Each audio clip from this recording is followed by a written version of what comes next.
Assalamualaikum warahmatullahi wabarakatuh. Perkenalkan, saya Margarita Vianalda Marin, mahasiswa Magister Pendidikan Fisika Universitas Negeri Yogyakarta. Kali ini kita akan belajar bersama bagaimana cara menganalisis butir soal menggunakan program Quest. Nah, program Quest ini merupakan salah satu software yang digunakan untuk menganalisis item ataupun tes.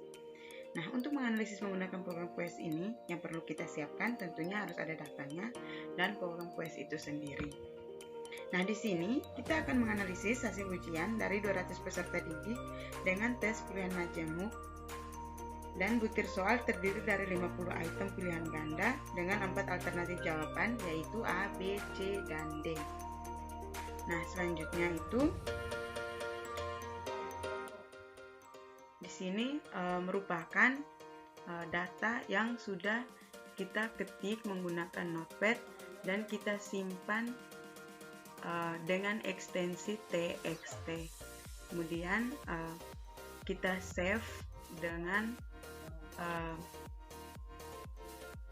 folder yang sama dengan program Quest seperti ini, seperti pada tampilan ini.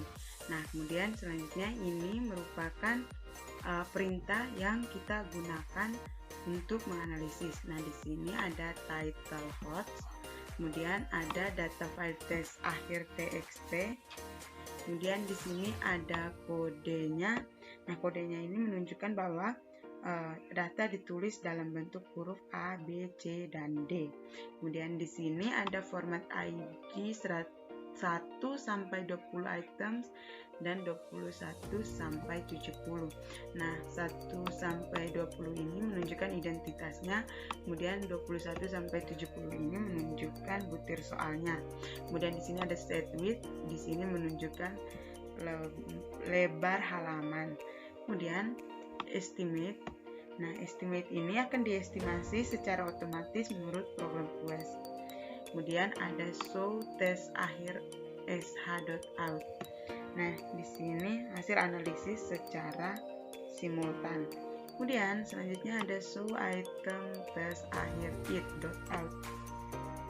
Nah, hasil analisis ini menyajikan informasi mengenai item secara singkat, yaitu estimasi tingkat kesukaran, nilai infit mean square, dan nilai infit T. Kemudian selanjutnya itu ada show cases tes akhir ca.out. Nah, hasil analisis ini menunjukkan informasi tes, skor mentah, estimasi skor kalibrasi, nilai infit mean square, nilai infit T. Kemudian ada internal tes akhir tn.out. Nah, hasil analisis ini menyajikan informasi tentang item secara lengkap, hasil analisis menurut CTT dan IRT. Kemudian ini merupakan kode perintah diakhiri. Nah, selanjutnya kita akan membuka program Quest-nya. Kita klik di sini, kemudian klik Run. Nah, di sini kita klik Submit, spasi, kemudian nama file kita, kemudian .ctl, kemudian kita tekan Enter. Nah, selanjutnya akan muncul hasil output ini yang akan berada dalam satu folder dengan program Quest dan datanya. Nah, selanjutnya kita akan membaca hasil output yang pertama, yaitu tes akhir SH.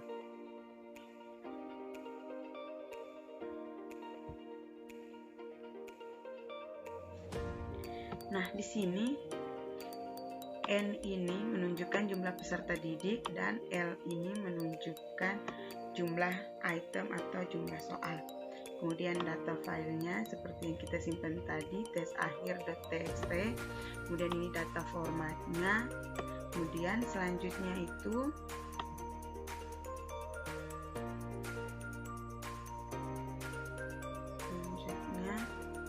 nah, di sini kita akan membaca hasil ini. Nah, untuk ini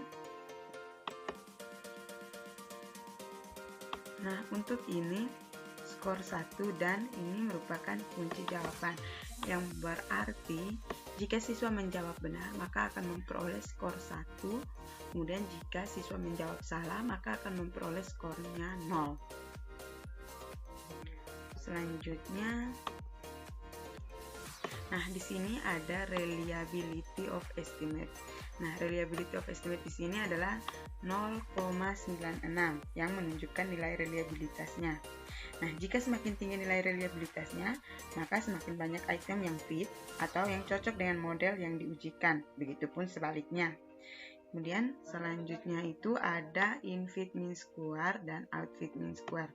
Nah, yang pertama in-fit mean square ini diperoleh mean-nya adalah 1,00 dengan standar deviasi 0,06. Jadi dapat kita tulis in-fit mean square-nya itu adalah 1 plus minus 0,06.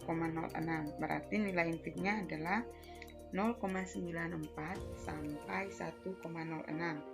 Nah, berdasarkan ketentuan nilai in-fit mean square dari 0,77 sampai 1,33 itu merupakan model yang cocok dengan model RAS.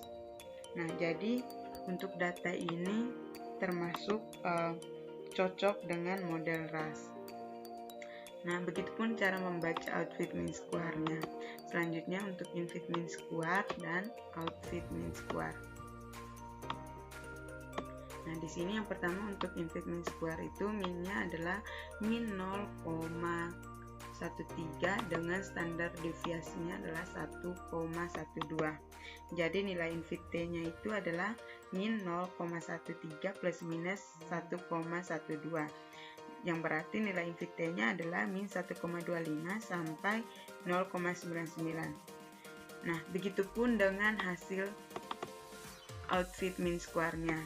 Nah, karena lebih kecil dari 2,00 maka cocok dengan model RAS.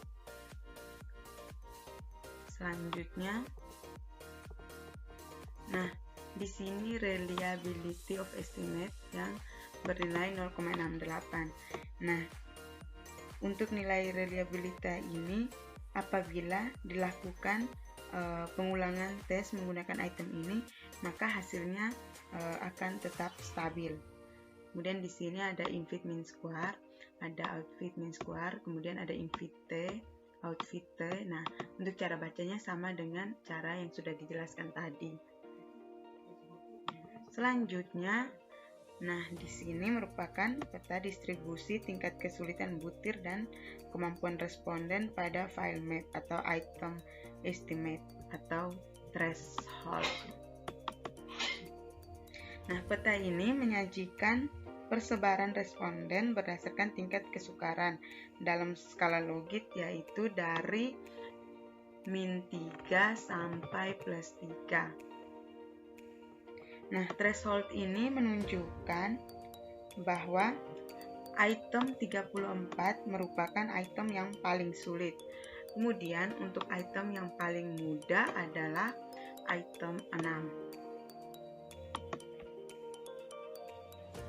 Nah, selanjutnya kita akan membaca hasil output di item fit.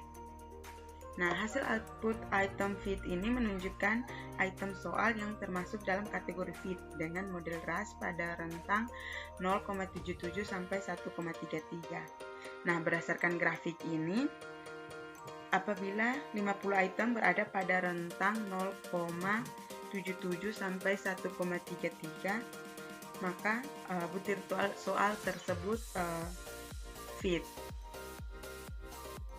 Nah, selanjutnya kita akan membaca hasil output yang kedua, yaitu tes akhir IT. Nah, di sini ada skor dan max score. Nah, untuk contohnya kita mengambil contoh pada item yang pertama.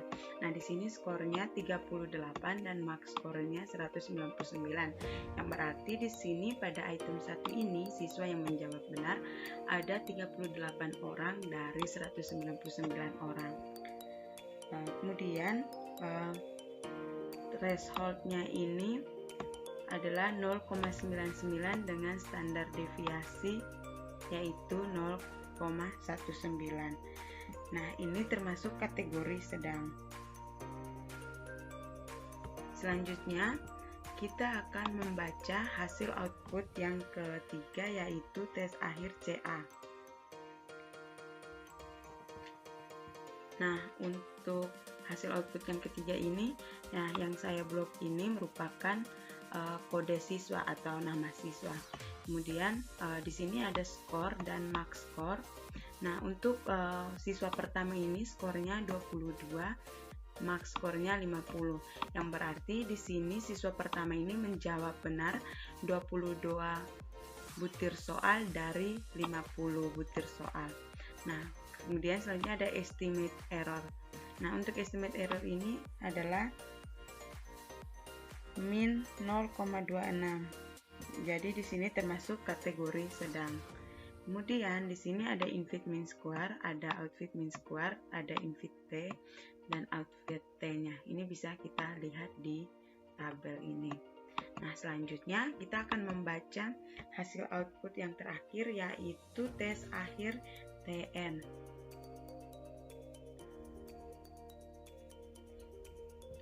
Nah, hasil tes akhir TN ini di sini ada kategori, ini berupa kunci jawaban. Kemudian ada, nah untuk tes yang item 1 ini kunci jawabannya adalah C. Nah, untuk count ini menunjukkan jumlah peserta yang memilih jawaban. Jadi jumlah peserta yang memilih jawaban benar adalah 38 orang. Kemudian persen ini menunjukkan indeks kesukaran butir soal. Nah, pada item 1 ini indeks kesukaran butir soal pada jawaban C adalah 19,1%. Kemudian ada PT Biserial. Di sini PT Biserial menunjukkan daya bedanya. Nah, untuk daya bedanya di sini adalah 0,03. Kemudian ada mean ability. Nah, mean ability ini menunjukkan kemampuan peserta didik dalam menjawab soal. Nah, untuk item 1 ini mean ability-nya itu bernilai min 0,48. Kemudian selanjutnya adalah